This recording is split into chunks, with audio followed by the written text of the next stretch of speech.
एक बार की बात है, घने और रहस्यमयी जंगल के बीचों बीच मिया नाम की एक जिज्ञासु और साहसी बच्ची रहती थी।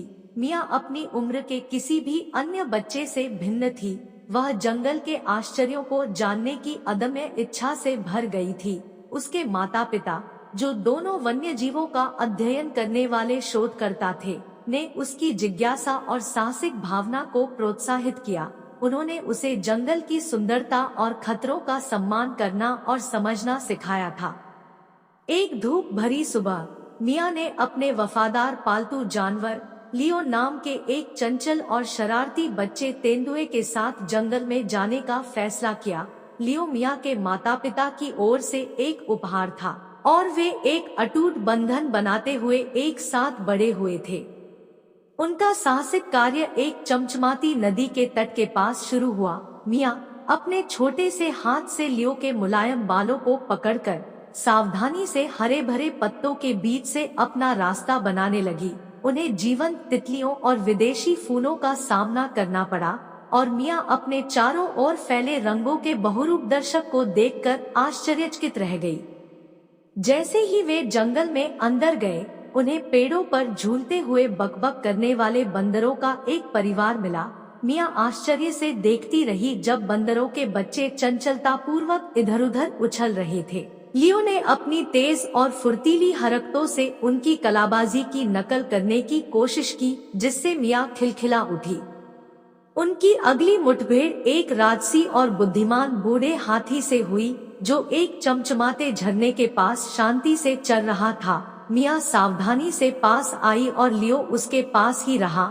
हाथी ने बिना किसी खतरे को भांपते हुए अपनी सूंड बढ़ा दी, जिससे मिया को उसे धीरे से छूने का मौका मिला। उसने उसकी त्वचा की गर्माहट और खुरदरी बनावट को महसूस किया और उसकी बुद्धिमान आंखों में देखा।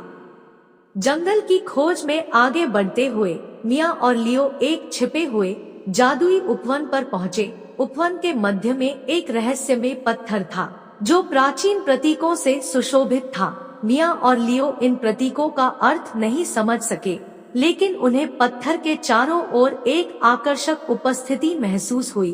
उन्होंने इसे अछूता छोड़ने का फैसला किया, एक रहस्य जिसे अगले दिन खोजा जाएगा। जैसे ही सूरज ढलने लगा, मिया और लियो ने खुद को जंगल के बीचों बीच पाया। वहां उन्होंने एक आश्चर्यजनक दृश्य देखा। सुंदर बाघों का एक परिवार अपने क्षेत्र में गश्त कर रहा था। मिया और लियो ने बाघों की शक्तिशाली सुंदरता से मंत्रमुग्ध होकर सुरक्षित दूरी से निरीक्षण किया। थके हुए लेकिन आश्चर्य से भरे हुए मिया और लियो घर वापस लौट आए। मिया ने जंगल की सुंदरता, उसके विविध निवासियों और प्रकृति का सम्मान करने के महत्व के बारे में कई मूल्यवान सबक सीखे थे। लियो के साथ उसका रिश्ता मजबूत हो गया था और वे अपने जंगल के रोमांच की कहानियों के साथ घर लौट आए, जिन्हें आने वाले वर्षों में साझा किया जाएगा। जंगल के आलिंगन में मिया और लियो को जादू और रहस्य से भरी एक दुनिया मिली, एक ऐसी दुनिया जहां दोस्ती के बंधन और प्रकृति के चमत्कार हमेशा उनके जीवन को आकार देंगे।